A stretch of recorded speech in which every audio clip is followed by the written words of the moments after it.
ውድ ቻናላችን ቤተሰቦች እንኳን ወደ ቻናላችን በደህና መጣችሁ። አሁንም ሊቨርፑልን በሚመለከቱ ጉዳዮች ተመልሼ መጥቻለሁ። በዚህ ሰዓት የምንመለከታቸው ናፖሊዎች ከኑኔዝ ተወካዮች ጋር ንግግር እያደረጉ ነው ያሉት። ሊቨርፑሎችም በኬርኬዝ ዙሪያ እየሰሩ ይገኛሉ። እንደዚሁም ዛሬ ምሽት 4 ሰዓት ላይ የሚደረግ ጨዋታ አለ። በዛ ዙሪያም እንግዲህ የምናነሳቸው አንዳንድ ነጥቦች ይኖራሉ። እስከ መጨረሻው ደቂቃ ድረስ አብራችሁኝ እንድትቆዩ በአክብሮት እጋብዛለሁ። ሰብስክራይብ፣ ላይክ፣ ሼርም እያደረጋችሁ ቻናሉ ቤተሰብ እንድትሆኑ በአክብሮት እጠይቃለሁ። አሁን በቀጥታ ወደ ያስኩላችሁ ጉዳዮች እገባለሁ። በመጀመሪያ የምንመለከት የጀረሚ ፍሪምፖንግን ጉዳይ ይሆናል። እንደሚታወቀው እንግዲህ ሊቨርፑሎች ይህንን ተጫዋች ለማስፈረም ከፍተኛ ጥረት እያደረጉ ነው ያሉት። በግልም ተስማምተዋል ተብሏልና ዛሬም የሜዲካል ምርመራ ይደረግለታል ተብሏል። ከዛ በኋላ ይህን ሜዲካል ምርመራ ካደረገ በኋላ በቅርቡ ሊቨርፑሎች በይፋ ይህንን ተጫዋች እንደሚያስፈርሙት ተነግሯል። እስካሁን ድረስ በወጡት መረጃዎች መሰረት እንግዲህ ይህ ተጫዋች በሊቨርፑል 30 ቁጥርን ይለብሳል እየተባለ ይገኛል። እናም ምናልባትም ዛሬ ነገ ከነገ ወዲያ በእነዚህ 3 ቀናቶች ውስጥም እንግዲህ ይህ ተጫዋች በይፋ የሊቨርፑል ተጫዋች ሆኗል ተብሎ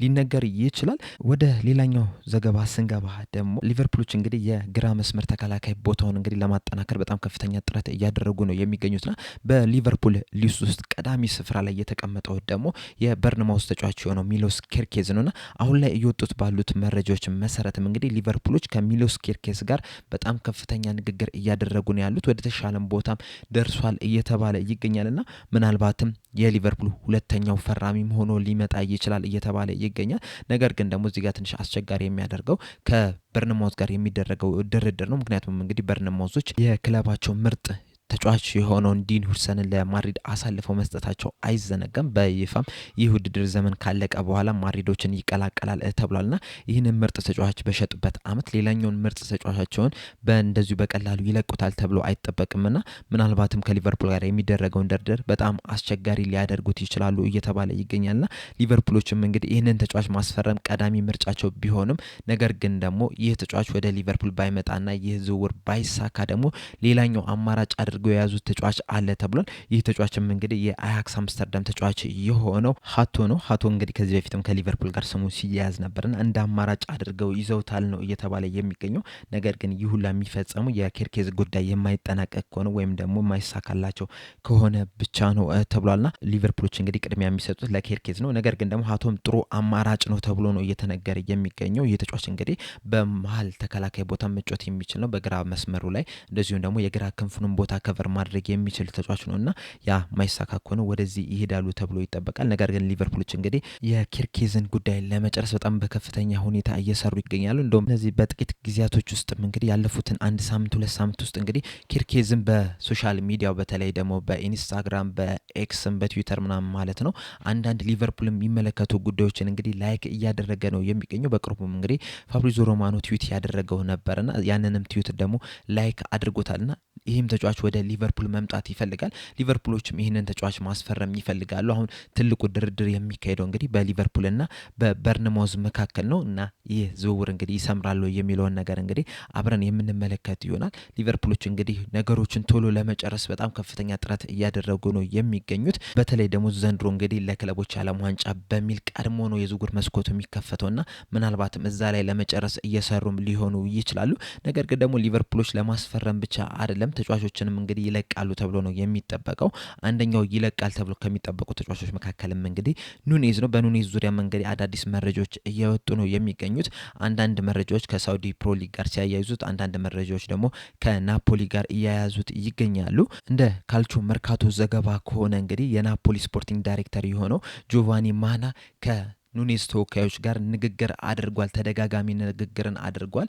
ናፖሊዎች ይህንን ተጫዋች ወደ ኔፕልስ መውሰድ ይፈልጋሉ ነው እየተባለ የሚገኘው። ነገር ግን ደግሞ ለዚህ ተጫዋች ምን ያህል ድረስ ይከፍላሉ የሚለው ነገር በጣም ትልቅ ጥያቄ ነው የሚሆነው። ኑኔዝም እንግዲህ ከሊቨርፑል መውጣትን የሚፈልግ ይመስለኛል። በሊቨርፑል ቤት እንግዲህ 3 ዓመትን ቆይቷል። በውድ ዋጋ ነበረ ወደ ሊቨርፑል የመጣው በ85 ሚሊዮን ፓውንድ ጠቅላላ ሂሳብ ማለት ነው።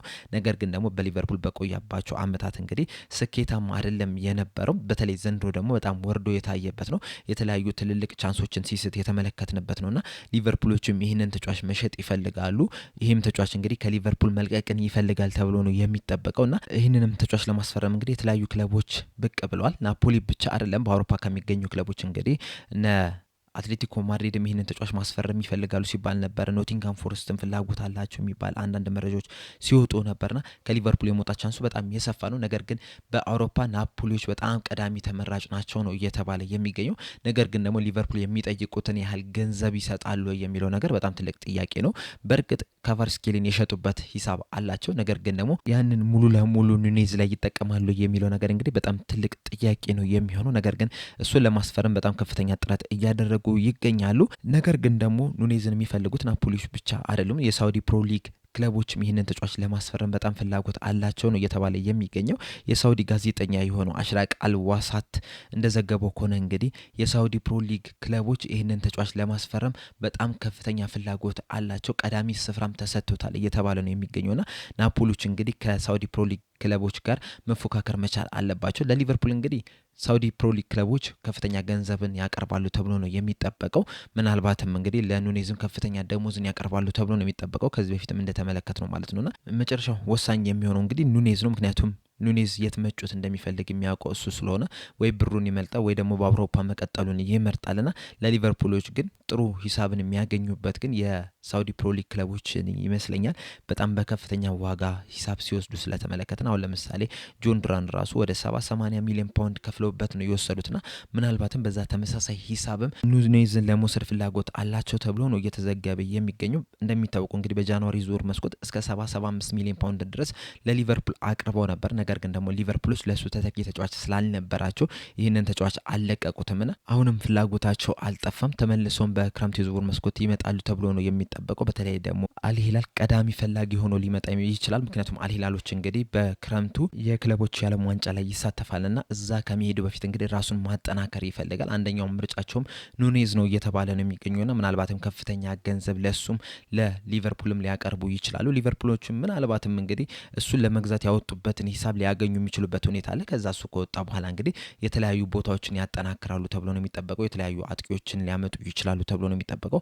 አሁን ላይም እንግዲህ ከተለያዩ ተጫዋቾች ጋር ስሙ እየተያዘ ነው የሚገኘው ሊቨርፑሎች ከነ አልቫሬስ ጋር ከነ ኤኪቴኬ ጋር እንደውም በቅርቡም ራሱ ከጊዮኬሬስ ጋር ስማቸው ሲያያዝ ነበርና ምናልባትም ቶፕ ታለንት የሆነ ተጫዋችም ሊመጣ ይችላል።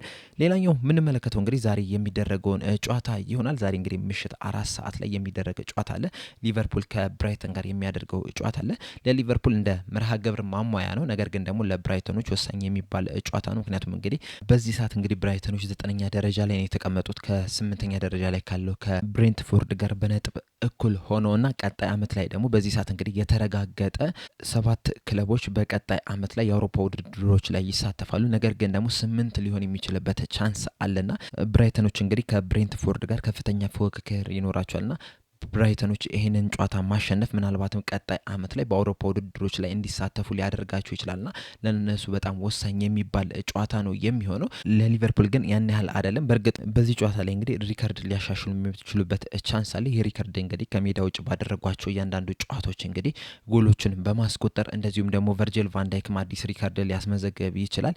ይህም ደግሞ የሚሆነው ምንድን ነው 2 ጊዜ የፕሪሚየር ሊጉን ዋንጫ ባነሳበት አመት ላይ ሁለቱም ሲዝን ላይ እንግዲህ ሙሉ ጨዋታዎችን በመጫወት ማለት ነው። ከዚህ በፊት እንግዲህ ፊል ኔልሰን ነበር በ1980-82 እንደዚሁም ደግሞ በ1982-83 ሲዝን ሁለቱንም ሲዝን ላይ እንግዲህ ዋንጫውን ማሸነፍ ችሏልና ሁሉም ጨዋታዎች ላይም ኢንቮልቭ ማድረግ የቻለ ተጫዋች ነው። ሁሉንም እያንዳንዷን ደቂቃ መጫወት የቻለ ተጫዋች ነው።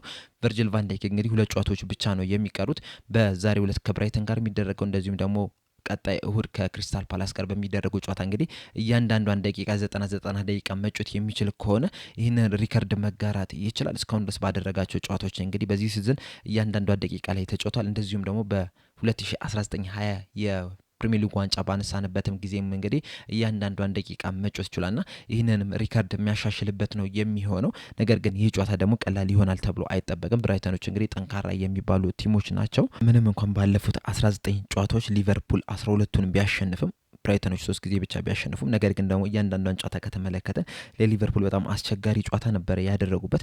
ያለፉትን 5 ጨዋታዎች ብንመለከት ሊቨርፑሎች 3ቱን ሲያሸንፉ አንዱን ብራይተን አሸንፈው በአንዱ ደግሞ አቻ በሆነ ውጤት ነው የተለያዩት። ዘንድሮ እንኳን እስካሁን ድረስ 2 ጊዜ መገናኘት ችሏል። አንደኛው በካራባ ካፕ ነው፣ ሌላኛው ደግሞ በፕሪሚየር ሊግ ነው። ሁለቱንም ሊቨርፑሎች ማሸነፍ ችሏል።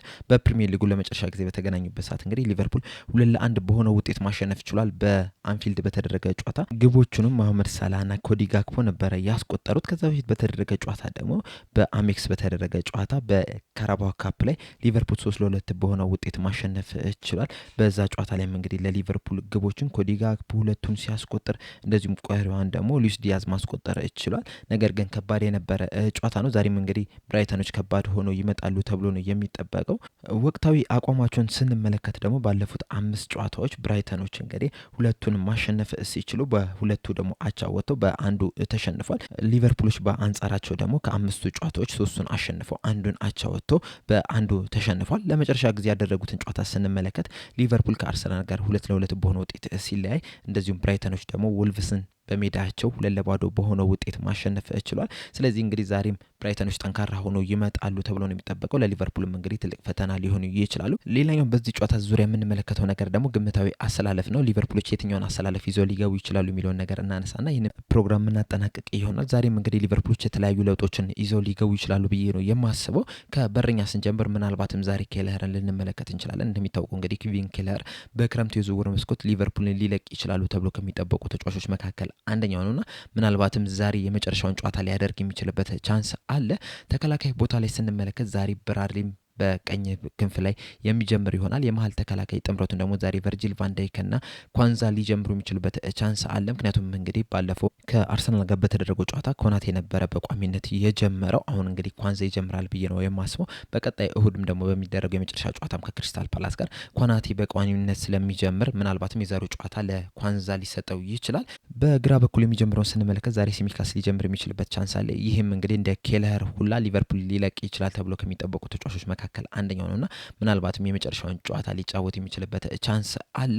የመሀል ሜዳውን ስንመለከት ደግሞ ዛሬ በደቪል ፒቮት ላይ ምናልባትም ኤንዶና ማካሊስተር ሊጀምሩ የሚችልበት ቻንስ አለ። ኤንዶ እንግዲህ ብዙ እድሎች እየተሰጡት አይደለም። በእርግጥ ባለፈው ከአርሰናል ጨዋታ በፊት እንግዲህ በቋሚነት ጀምሮ ነበረ። ነገር ግን ያን ያህል አመርቂ የሚባል እንቅስቃሴን አላደረገም። ምናልባትም ዛሬም ቻንስ ሊሰጠው የሚችልበት ቻንስ አለ። የ10 ቁጥር ቦታውን ኤሌት ይጀምራል ብዬ ነው የማስበው። ኤሌት እንግዲህ ብዙ እድል ካልተሰጣቸው ተጫዋቾች መካከል በዚህ ሲዝን እንግዲህ አንደኛው ነውና ያንን ቻንሱን ዛሬ ሊያገኝ የሚችልበት ቻንስ አለ። በእርግጥ ያለፉትን ጥቂት ጨዋታዎች እንግዲህ ተቀይሮም እየገባ በቋሚነትም እየጀመረ እድል እየተሰጠ ነው የሚገኘውና ያ ነገርም አሁንም ይቀጥላል ብዬ ነው የማስበው።